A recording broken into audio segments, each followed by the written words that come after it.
It's the final days of campaigning for members of the Alliance for the Union of Romanians. Their candidate, George Simion, has been nominated by the far-right nationalists for the upcoming presidential election on May 4th. We want to live well in our country. We want Romanians from the diaspora to come back home. For me, George Simion is a patriot. We've reached a point where we have a real chance to take back control of our country. This is the sovereigntist fight against the system. For Cyprian and his colleagues, George Simion is no extremist. Yet he's running in the name of Calin Georgescu, who topped the first round of the 2024 vote, later annulled due to alleged campaign fraud. His 23% score was both a shock and a surprise. This far-right candidate has ties to ethnic nationalist and anti-Semitic movements. Every year, some of these groups gather here to honor the former leaders of the Legionary movement. Adina Marincea is a researcher specializing in neo-fascist movements. Here we see the portrait of Corneliu Zela Cordranus. This is clearly a cult of fascist leaders. People make fascist salutes, and you can see a flag of the Iron Guard, a paramilitary fascist group. Look at how they've decorated the cross next to us. The site symbolizes the state's inaction over the years, which has allowed far-right groups to rise uncontrollably. The Legionary movement was founded in the 1920s. In 1938, several of its members were killed by the authorities while in custody, just a few kilometers from Bucharest.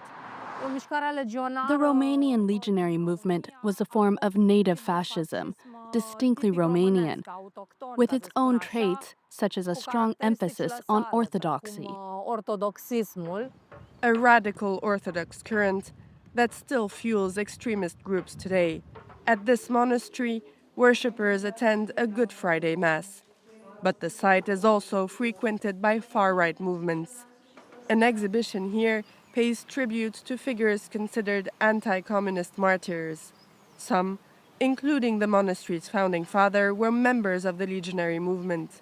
This could tarnish the monastery's reputation, though this nun denies any political involvement. The father didn't do politics. He spoke out against problems that could have brought the Romanian people to its knees. No political affiliation, none at all. Our only allegiance is to Christ. Yet, these secretly filmed images show George Simion's yellow campaign booklets on a religious site that claims to be apolitical. According to Adina, the monastery has even hosted labor and Romanian identity camps, modeled after those once conducted by the legionaries. The Paltin Petrovoda Monastery is a gathering place for far-right figures and groups with neo-Legionary ideologies. These groups manage to exert influence, even on politics and elections. She fears that a victory for George Simion could further embolden extremists. Last year, Calin Georgescu's strong result sparked a wave of online hate and violence.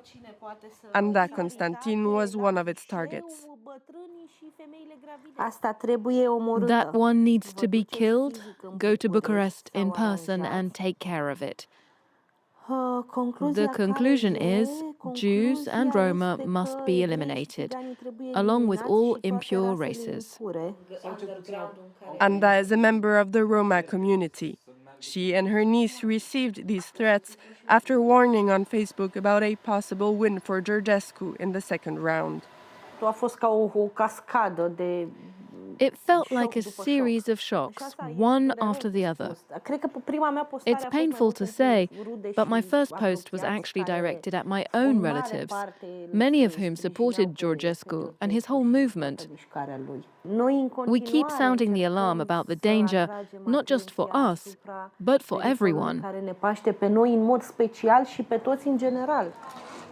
In the face of extremism, some hope for a wake-up call. At this bar favored by the left, Angie Sherban meets with other activists to find solutions. So far, there's been no real reaction from Romanian civil society, no major outrage. Let me jump in. We're fighting the far-right movement, which has a lot of money, including the neo-Legionaries. It's hard to beat them online. They've got bot farms and troll armies. But Angie remains hopeful. Violence and the appetite for it have grown in society, but we haven't yet reached a point of fearing that we'll live like in the 1940s. I have more faith in international institutions than in our own, and I strongly believe in our place within the European Union. Voices from the liberal, pro-European camp worry they won't carry enough weight in the vote. To succeed, they'll need to win over a deeply divided population at a time where social media is transforming Romania's electoral campaign.